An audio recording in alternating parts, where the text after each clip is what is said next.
Question number 16. A child receives a star for every correct answer she gets. What reinforcement schedule is being used? So question में पूछा गया है कि एक बच्ची है और जब वह एक क्वेश्चन का सही आंसर देती है तो उसे एक स्टार मिलता है, और फिर वो सेकंड क्वेश्चन का सही आंसर देती है तो उसे फिर से एक स्टार मिलता है। सो यहाँ बेसिकली उस बच्ची को एक फिक्स्ड रेशियो में रेनफोर्समेंट किया जा रहा है कि यदि आप एक सही क्वेश्चन का आंसर दोगे तो उसे आपको एक स्टार दिया जाएगा, फिर आप अगला क्वेश्चन का आंसर दोगे तो आपको सेकेंड आंसर दिया जाएगा। सो इसलिए इस क्वेश्चन का करेक्ट आंसर होगा option number 4, fixed ratio reinforcement schedule. Question number 17. अध्ययन की एक रचनात्मकतावाद इकाई की एक विशेषता यह है कि फ्रेंड्स, चाइल्ड डेवलपमेंट का जब भी कोई क्वेश्चन एग्जाम में पूछा जाता है तो हमें क्या करना है, सबसे पहले उसमें जो नेगेटिव ऑप्शन है उसे रिमूव कीजिए। सो यहाँ क्वेश्चन नंबर 4 जो है, प्रश्न पूछना अधिगम की प्रक्रिया में हतोत्साहित करता है, तो हतोत्साहित एक नेगेटिव वर्ड है अपने आप में, सो ये ऑप्शन गलत होगा। ऑप्शन नंबर जो सेकंड है, टेस्ट और असाइनमेंट का उद्देश्य केवल निम्न स्तरीय सोच कौशल का आकलन करना होता है, तो यहाँ पर भी जो केवल निम्न की बात कर रहे हैं तो ये भी एक नेगेटिव है, अपने आप में नेगेटिव ऑप्शन है, इसलिए ये भी गलत हो जाएगा। ऑप्शन नंबर 3, यह पूर्णतः शिक्षक के निर्देश के माध्यम से प्रचारित किया जाता है। सो यदि कोई टॉपिक है जिसे सिर्फ केवल शिक्षक के निर्देश के माध्यम से ही कराया जा रहा है तो फिर बच्चे के अंदर कंस्ट्रक्टिविटी कैसे डेवलप होगी। कंस्ट्रक्टिविटी डेवलप करने के लिए बच्चे को अपने खुद का माइंड यूज़ करना पड़ेगा। सो इसीलिए ऑप्शन नंबर 3 भी गलत होगा। सो इस क्वेश्चन का करेक्ट आंसर है ऑप्शन नंबर 1। इसकी शुरुआत इससे होती है कि बच्चे पाठ के लिए एक प्रभावी प्रस्थान बिंदु के रूप में क्या जानते हैं।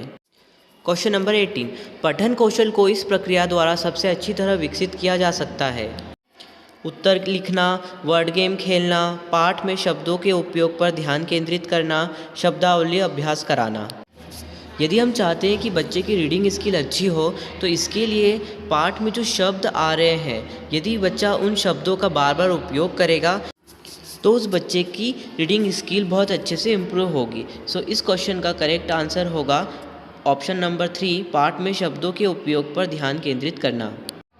क्वेश्चन नंबर 19, किसी प्रकार की असमर्थता के बावजूद सभी बच्चे निम्न में सक्षम होते हैं, चलने में, सुनने में, सीखने में, देखने में। सो इस क्वेश्चन का करेक्ट आंसर होगा ऑप्शन नंबर 3, सीखने में। क्वेश्चन नंबर 20, व्यवहार के जन्मजात पैटर्न जो जीव विज्ञान के अनुसार निर्धारित होते हैं उन्हें यह भी कहा जाता है, पहचान, ड्राइव, सहज ज्ञान, बुद्धिमत्ता। सो इस क्वेश्चन का करेक्ट आंसर होगा ऑप्शन नंबर 3, सहज ज्ञान। क्वेश्चन नंबर 21, बच्चों में पश्च या आघात तनाव विकार के लक्षण क्या है। घटना से जुड़े स्थानों या लोगों से बचना, बार बार कुछ कहने या उसके बारे में सोचना, दूसरों में बिल्कुल रुचि न होना, दूसरों से नाराज़ होना।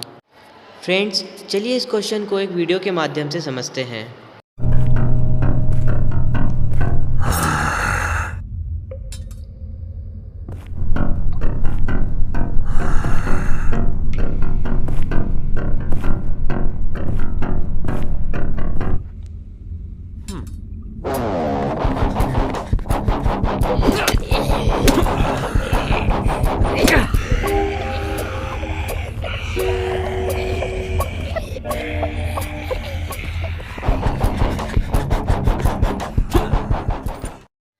पोस्ट ट्रॉमेटिक स्ट्रेस डिसऑर्डर एक मेंटल डिसऑर्डर है। कई बार हमारे पास में कुछ ऐसी घटनाएं होती हैं जो हमें वर्तमान में भी परेशान करती है। इस प्रकार के पेशेंट हमेशा निराश रहते हैं, घटना वाली जगह से तथा लोगों से हमेशा बचने की कोशिश करते हैं। जैसा कि वीडियो में आपने देखा, यदि ऐसी सिचुएशन में आप फंस जाए तो क्या आप ऐसी जगह पे दोबारा वापस जाना और ऐसे लोगों से मिलना वापस पसंद करेंगे? नहीं ना। सो फ्रेंड्स, इस क्वेश्चन का करेक्ट आंसर होगा ऑप्शन नंबर 1, घटना से जुड़े स्थानों या लोगों से बचना।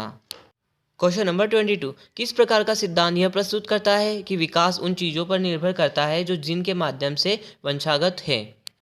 एक नियतिवाद सिद्धांत, एक सामाजिक सिद्धांत, एक प्राकृतिक सिद्धांत। सो फ्रेंड्स, इस क्वेश्चन का करेक्ट आंसर होगा ऑप्शन नंबर 3, एक प्राकृतिक सिद्धांत।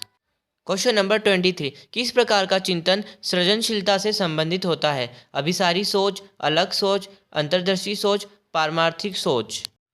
फ्रेंड्स, क्रिएटिविटी में हम क्या करते हैं, हम किसी प्रॉब्लम को अलग तरीके से सोच कर सॉल्व करने की कोशिश करते हैं। हमारे पास उस प्रॉब्लम को सॉल्व करने के अलग अलग तरीके होते हैं। सो फ्रेंड्स, जब किसी भी प्रॉब्लम को सॉल्व करने के लिए जब हम डाइवर्स थिंकिंग का उपयोग करते हैं तो प्रॉब्लम बड़ी आसानी से सॉल्व हो जाती है। सो यहाँ पर करेक्ट आंसर होगा ऑप्शन नंबर 2, अलग सोच। क्वेश्चन नंबर 24, भाषा विकास में यूनिवर्सल ग्रामर के सिद्धांत को किसने पेश किया था? सो भाषा विकास में यूनिवर्सल ग्रामर के सिद्धांत को चॉम्स्की ने पेश किया था। क्वेश्चन नंबर 25, बुद्धिमत्ता डैश और पर्यावरण दोनों का एक उत्पाद है। सो क्वेश्चन नंबर 25 का करेक्ट आंसर होगा ऑप्शन नंबर 3, अनुवांशिकता। Question number 26, Minnesota paper form board परीक्षण एक परीक्षण है जो किसी की डैश को मापता है। Friends, Minnesota paper form board परीक्षण एक परीक्षण है जो हमारी इमेजरी क्षमता को, हमारी मानसिक क्षमता को मेज़र करता है। इस परीक्षण में हमें एक चित्र दिखाया जाता है जो कि टुकड़ों में डिवाइड रहता है और उस चित्र के 5 ऑप्शंस दिए रहते हैं। हमें ये बताना होता है कि इस चित्र को जब हम, इन टुकड़ों को जब हम जोड़ेंगे तो इनमें से कौन सी आकृति बनेगी। सो फ्रेंड्स, इस परीक्षण से हमारी मानसिक योग्यता का पता चलता है, इसलिए इस क्वेश्चन नंबर 26 का करेक्ट आंसर होगा ऑप्शन नंबर 2, योग्यता। क्वेश्चन नंबर 27, एक छात्र को पाई के मान का मूल्यांकन करने के लिए विभिन्न प्रणाली को ज्ञात करने के लिए कहा जाता है। इसमें मुख्य रूप से निम्नलिखित में से कौन सा ऑपरेशन शामिल होगा? मूल्यांकन, अभिसारी चिंतन, अपसारी चिंतन, अधिगम। फ्रेंड्स, इस क्वेश्चन में छात्र को पाई का मान ज्ञात करने के लिए विभिन्न प्रणाली का उपयोग करने के लिए कहा जा रहा है। विभिन्न प्रणाली मीन्स अलग अलग तरीके से पाई का मान ज्ञात करने के लिए कहा जा रहा है। यहाँ पर एक प्रॉब्लम को सॉल्व करने के लिए अलग अलग तरीकों का उपयोग करने के लिए कहा जा रहा है। सो छात्र यहाँ पर अपसारी चिंतन का उपयोग कर रहा है। सो इस क्वेश्चन का करेक्ट आंसर होगा ऑप्शन नंबर 3, अपसारी चिंतन। क्वेश्चन नंबर 28, क्लासिकल कंडीशनिंग निम्न में से किसके द्वारा विकसित किया गया है? बंडूरा, पावलोव, कोहलर, पियाजे। क्लासिकल कंडीशनिंग का सिद्धांत पावलोव ने दिया था। उन्होंने अपने प्रयोग में डॉग के ऊपर प्रयोग किया था। पावलोव रूस के निवासी थे। क्वेश्चन नंबर 29, संवेदना के माध्यम से विशिष्ट उद्दीपन का चयन करने का अभिलक्षण है। सो इस क्वेश्चन का करेक्ट आंसर होगा ऑप्शन नंबर 4, बोध। क्वेश्चन नंबर 30, सर्वात्मवाद यह विश्वास है कि जो कुछ भी मौजूद है उसमें किसी प्रकार की चेतना है। निम्नलिखित में से क्या विकास के पूर्व परिचालन स्तर पर बच्चों में सर्वात्मवाद के विचार का वर्णन नहीं करता है? फ्रेंड्स, सर्वात्मवाद या एनिमिज्म का कंसेप्ट यह है कि सर्वात्मवाद वह दार्शनिक, धार्मिक या आध्यात्मिक विचार है कि आत्मा न केवल मनुष्यों में होती है वरन सभी जंतुओं, वनस्पतियों, चट्टानों, प्राकृतिक घटनाओं में भी होती है। जैसे कि हम पेड़ पौधों में ये मानकर कि उनमें भी जीव होता है, हम उनकी पूजा करते हैं, उसी तरह बच्चा भी पूर्व परिचालन स्तर पर यह मानता है कि उसके जो भी उसके आसपास चीज़ें रखी हुई है उनमें भी जीव होता है। फॉर एग्जांपल, यदि किसी बच्चे का टेडी बियर ऊपर से नीचे गिर जाता है तो बच्चा टेडी को उठाकर पुचकारने लगता है।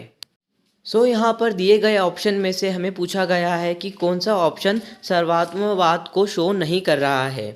सो ऑप्शन नंबर फर्स्ट, एक बच्चा जो एक कुर्सी से टकराते हुए अपने पैर को चोट पहुंचाता है, खुशी से शरारती कुर्सी को धकेल देगा।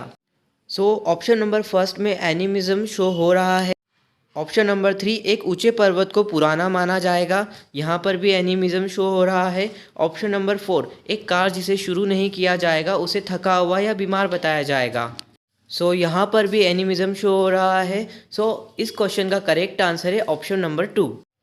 फैंसी ड्रेस प्रतियोगिता के लिए एक बच्चा फायरमैन के रूप में तैयार होता है।